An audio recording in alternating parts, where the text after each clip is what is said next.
You see, I'm a simple college student living alone in an apartment. I was very enthusiastic about the release of Pokemon Heart Gold and Soul Silver here in the States.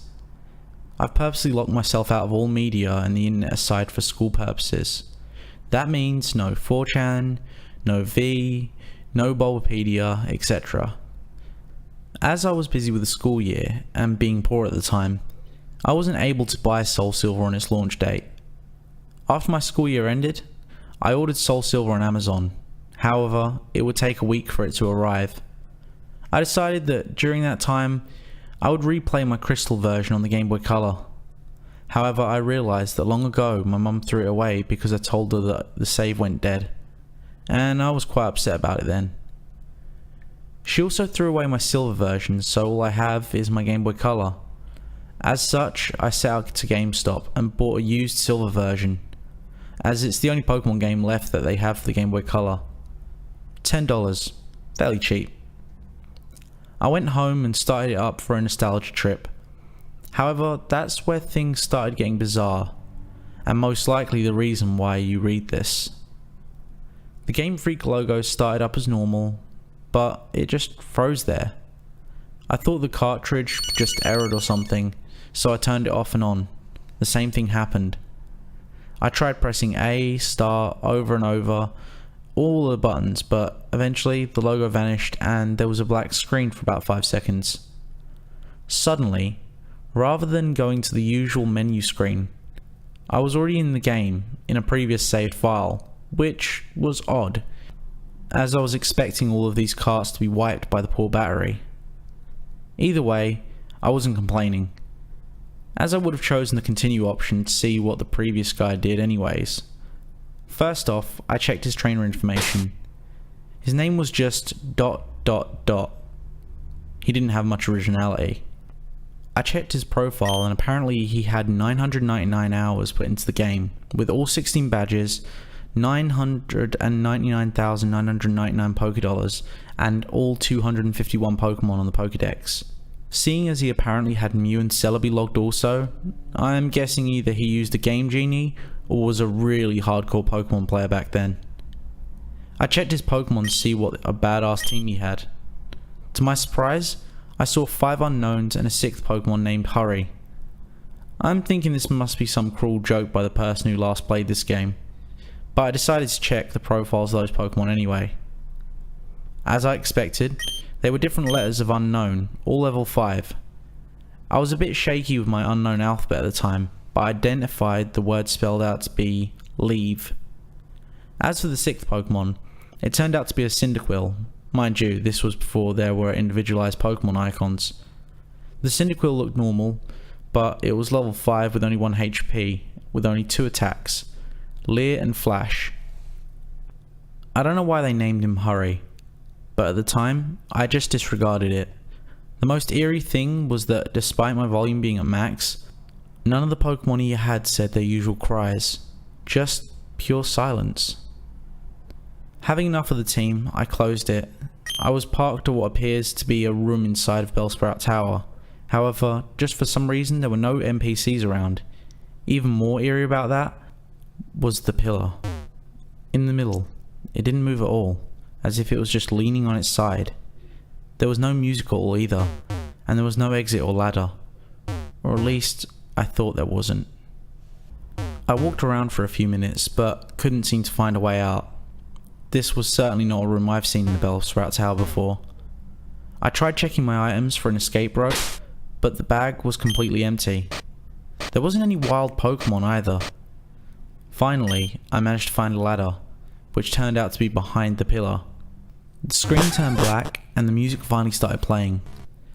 I had a sudden chill as I recognised that melody and heard it to be the theme you hear when you listen to the radio in the Alpha Ruins, where all the unknowns are at. I immediately realised that it wasn't a loading transition, but rather I was in a dark room and would need flash. Before I took care of that though, I immediately checked my Pokegear to change the radio to something more pleasant. But it turns out, there was no radio card, or even a phone or time cards. There was only a map card in which Gold, ... from earlier, and I'll call him Gold from now on, was just walking in the midst of black. I then recall that Cyndaquil has flash, so I turned for my poke gear and made Cyndaquil use flash. I didn't see any message saying hurry used flash or anything like that. The room just became lit, just like that. And soon, I regretted it. The room was a chilling blood red, with a linear grey path heading south. The ladder I used to go up and down was not there at all. I had no choice but to head south. The screen got darker every 20 steps I made, until I finally made it to the end, which appeared to be a sign. I read the sign which said, "Turn back now." Suddenly I was asked to answer yes or no, but there was no question asked.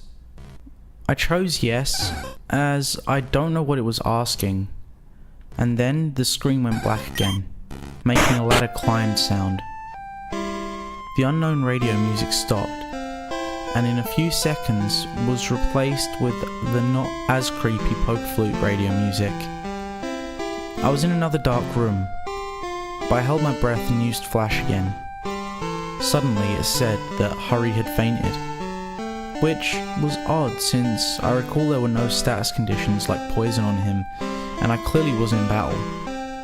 I checked my Pokemon, and quickly and suddenly, he's no longer in my party. In fact, after a bit of investigating, none of my Pokemon are there, but instead all replaced with level 10 unknown. I did the same thing as before and spelled out the unknown. My then team of unknown spelled, "He died." Either way, after that creepy change, the room was lit to reveal myself in a very small room that appears to only be 4 squares big.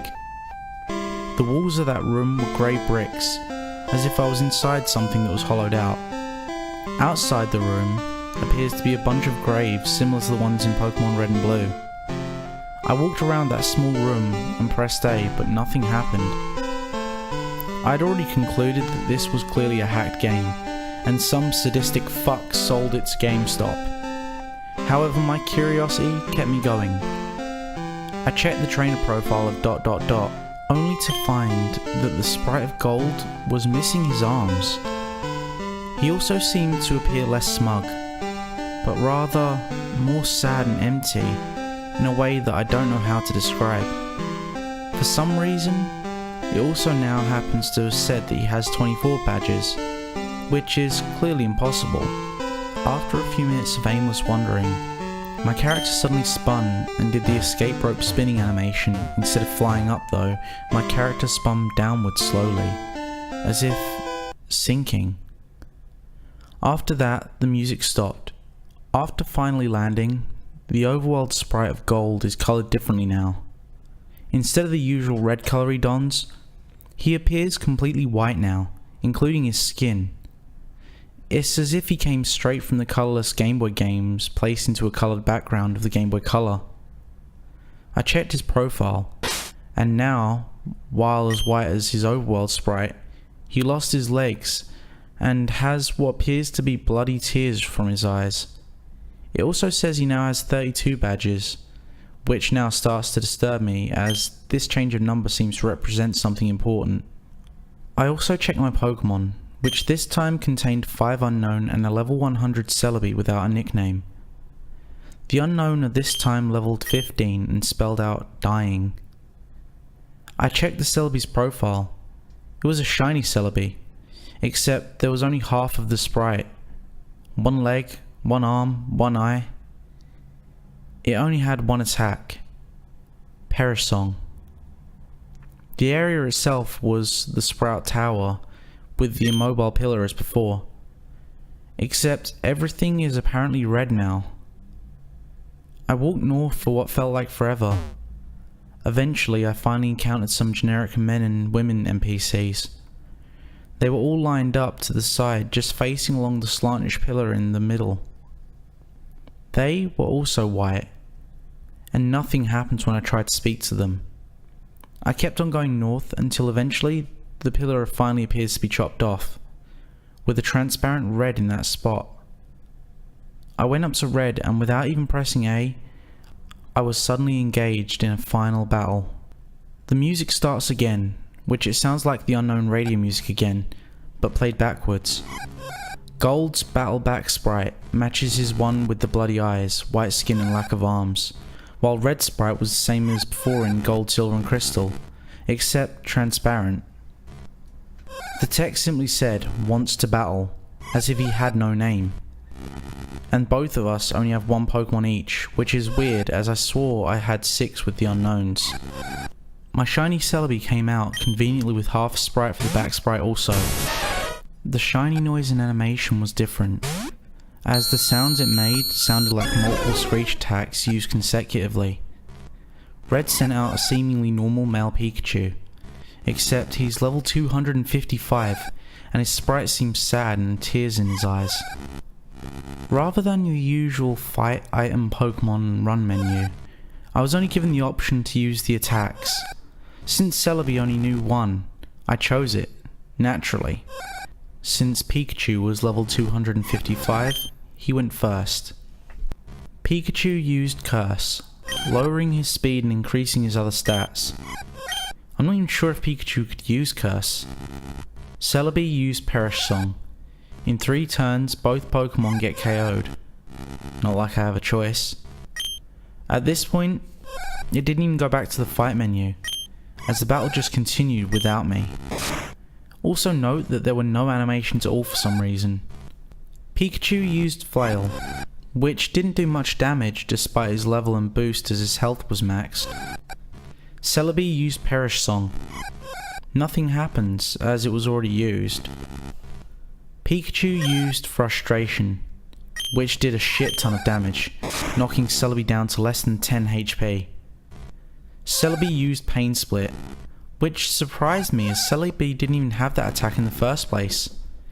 Now Celebi and Pikachu only have about 150 HP. Pikachu used Mean Look. Not like that did anything. As expected, due to the effects of Perish Song, my Celebi fainted. Except, in the text it said, "Celebi has died." And instead of the ordinary drop off of the screen animation, the Celebi back sprite just vanished. For some reason, the Pikachu was still up, even with the Perish Song, and it didn't count as my loss. Pikachu used one more different attack beyond the 5 attack limit. Pikachu used Destiny Bond. Afterwards it said Pikachu had died, with a slow fade out animation. Apparently, I was the winner, as the transparent red sprite showed up and said, dot, dot, dot, dot, dot.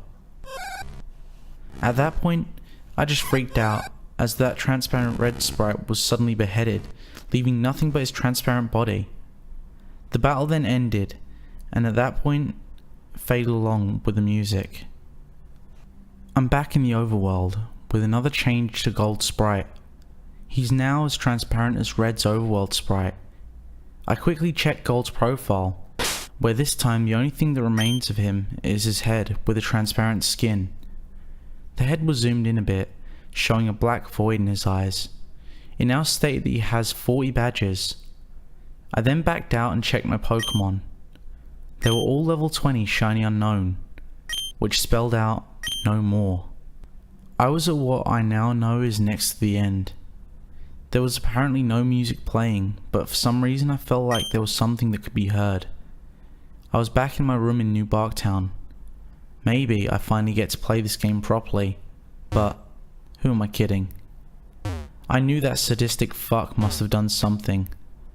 I walked around my room to interact with things, as I'm a bit afraid to go downstairs to see what was waiting down there.